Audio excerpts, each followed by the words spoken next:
As-Sunnah foundation আমাদের এরকম একজন লাইফ মেম্বার আছেন চট্টগ্রামে।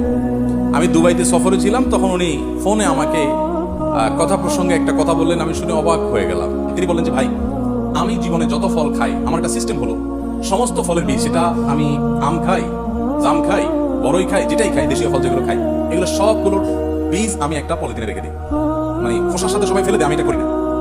এরপরে কি করেন বলে যে এরপরে যখন কোথাও যাই, বাসে যাই, নিজের গাড়িতে যাই, যেভাবে যাই, যাওয়ার সময় ওই পলিথিন সাথে নিয়ে যাই, আর রাস্তার ধারে ধারে যেখানে যেখানে মাটি আছে, ফাঁকা জায়গা আছে, ওখানে এগুলো ফেলতে যাই। তো দেখা যায় 5 মিনিট ফেললে আমার এক সপ্তাহ বীজ ফেলে দেওয়া যায়, ফেলা তো কোনো ব্যাপার না।